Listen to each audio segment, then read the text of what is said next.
한미 반도체 2023년도 1분기 실적을 슬프트 회계로 분석한 내용과 연말까지 매출액을 예측해보는 것으로 진행하겠습니다. 매출은 58.3%, 영업이익은 98%가 감소했습니다. 투하자본 이익률은 0.1%로 산출이 됩니다. 구독, 좋아요 부탁드리고 필요하시면 1.5배속을 보시기 바랍니다. 요거는 그냥 참고적으로 그 분석 및 예측에 대한 일반론을 정리해 본 겁니다. 먼저 원가회계 손익으로서 매출이 261억 원으로서 전년 동기보다 58.3%가 감소했는데 재고는 거꾸로 8.7% 증가했어요. 원가회계는 재고의 증가는 재고 이익의 증가가 애드가 되기 때문에 좀 유리하게 결산이 나오게 되어 있습니다. 매출 원가가 그 47.5% 적게 감소했으니까 거꾸로 보면은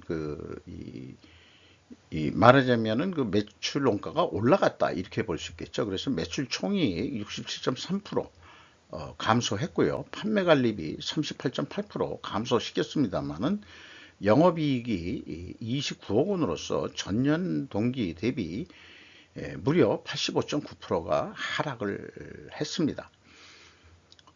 슬프트 회계로 분석한 내용은 매출에 비례하는 매출 재료비가 49.8% 감소를 해가지고 매출 감소보다 적으니까 그 차이 8.5%만큼 원자력 가격이 상승했다고 1차 추론이 되겠습니다. 스루풋이 61.1% 감소했고요. 스루풋율, 마진율이라고 보시면 되겠는데 5%가 감소했습니다. 운영비용을 41.1% 감소시켰습니다만은 생산성 크게 떨어졌고요. 원가회계, 스루풋 회계 영업이익으로는 3억 3,200만 원밖에 영업이익이 안 나옵니다. 무려 98%가 하락을 했습니다. 거기다가 원가회계 영업이익보다는 26억 원이 적은 수치인데 이것은 가공비 배부 재고 자산, 여기 그 한미 반도체인 경우에는 제공품의 증가 때문에 이런 차이가 난다라고 원인이 되겠습니다. 제공품이 53억 원 증가했어요. 그 다음에 이제 원재료 뭐 이런 거는 이제 뭐 소소하게 되어 있고, 제품이 없는 것은 그 수주 생산을 하기 때문에 반도체 그 생산 그 설비, 그 기계, 장치 뭐 이런 거를 만들어 가지고 납품하는 데기 때문에 반도체를 만드는 회사가 아니고, 그래서 제품이 없습니다. 완성이 되면 바로 출하가 되기 때문에 재고가 있을 수 없겠죠. 전체 재고는 53억 2,600만 원이 증가했습니다. 비용의 성격적 분류 내용에서 재고 자산의 변동 금액이 마이너스면은 재고가 증가했다는 얘기고요. 이게 원재료 사용액 및 상품 매입액 이렇게 표현했는데 그냥 원재료 사용액 이걸 좀 지웠어야 되는데 상품 계정이 없으니까 53.2% 감소했고요. 매출원가 재료비는 54.5%가 감소했습니다. 그리고 운영비용은 41.1%를 감소시켰고요. 이 운영비용에서 판매관리비를 뺀 금액이 현장 가공비가 되겠는데 이게 42.9%가 감소했습니다. 그러나 총 제조비용에 대해서는 많이 줄였다 하더라도 가공 비율이 2.3% 증가했으면 상대적으로 재료 비율이 떨어졌다는 얘기거든요. 요거로 봐서는 원재료 가격 하락으로 2차 추론을 해볼 수 있겠는데 1차 추론은 상승했다고 되어 있잖아요. 그 이제 모순이 발생이 됩니다. 이 모순은 뭔가 해소가 돼야 되는데 분석을 진행하면서 한미 반도체인 경우에는 자신이 없네요. 제가 미리 말씀드리지만은 PQ 총 제조 비용에 갭이 있는데 이것은 이제 이 재고 자산의 변동 범위 기준 차이 때문에 그렇습니다. 그 회사는 전체 재고 자산 기준으로 가고 있습니다. 그래서 BWCAI 증가액을 감해 주면은 일치합니다. 그리고 그 현금 흐름표 기준으로도 일치를 합니다. 현금식으로 읽으면은 현금이 73억 원 나갔는데 재고는 53억 원뿐이 증가를 안 했어요. 그러면은 거의 20억 원의 현금을 어디다가 날려 먹었냐 이렇게 얘기하면 그거이 아니고 평가 손실이 20억이야요. 이렇게 이제 얘기를 하는 거죠. 그래 어쨌든 일치를 합니다. 운영 비용에서 인건비가 110억 원이 나갔는데 전년도보다 4% 줄이겠어요. 매출이 크게 감소했습니다만은 인건비는 그렇게 쉽게 줄일 수가 있는 게 아니죠. 다른 거하고 달라서 사람을 갖다가 뭐 허리를 잘라 가지고 할 수는 없는 거 아니에요. 그런 거하고 비유를 해볼 수 있겠습니다. 직원 수가 28명 감소했는데 감소했어도 그 연봉 예상액은 한 7천만 원 정도 0.3% 약간 상승하는 것으로 예측이 됩니다. 인당 평균 매출액 팍 줄었죠. 그 다음에 외주 가공비가 또 한참 줄었습니다. 매출이 크게 감소를 하다 보니까 경영평가 지표로서 이 제공품 회전율이 0.2회전뿐이 나오질 않습니다. 3분기, 1분기 안에 뭐 상당히 이 성과가 안 좋은 거죠. 그리고 수르픈율도 내려갔습니다. 이렇게 이제 동시에 순방향으로 내려가면은 투명 회계 개연성 가정을 합니다. 입증을 하려면 원재료 매입 가격 상승과 수주 판매 가격 하락으로 입증을 해야 됩니다. 이런 얘기가 되겠고요. 이자 부채율 여기 없습니다. 그 무이자 무차익 경영으로 운영하는 수준이고요. 투하자본 그 제목에서 그 겉표지에서 얘기했습니다만 0.1%인데 전년도보다 4.4%나 그 하락을 했습니다. 요거는 지금까지 얘기한 내용을 하나 논리 도구로서 좀 연습을 위해서 도표로서 작성을 해 본 겁니다.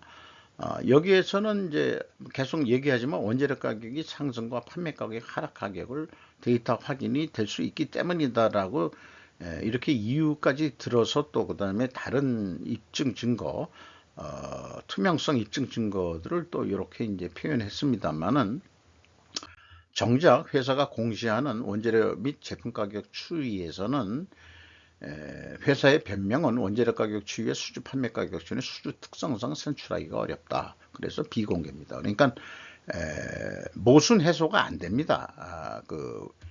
손익계산서하고 비성분에서 추정한 거하고 그래서 결론은 해소하지 못했어요.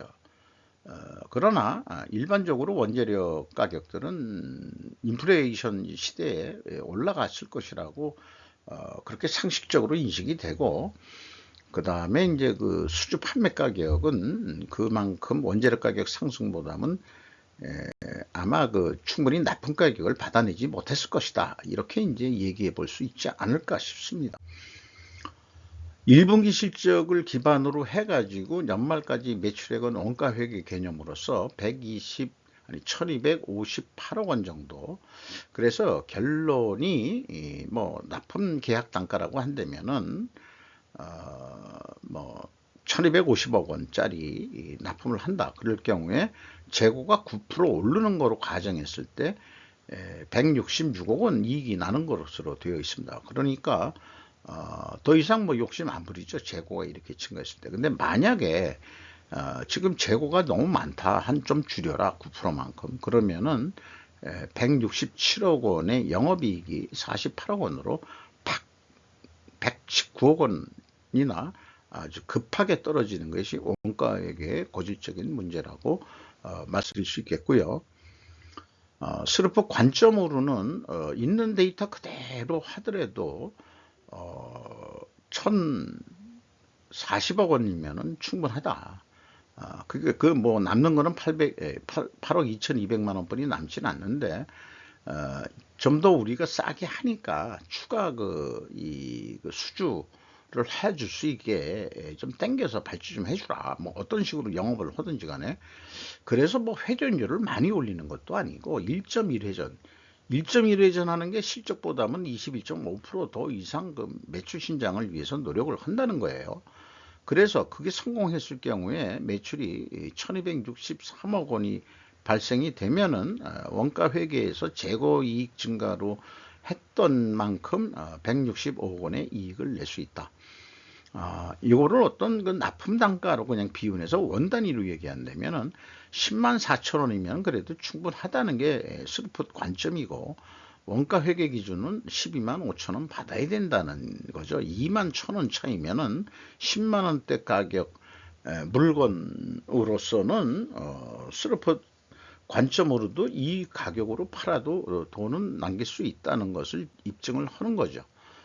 그래서 이 차이 금액이 많이 센데, 이 경우 요거는 이제 그 이 표보다도 어, 가공 비율이 높을수록 예가 갭이 크게 나온다.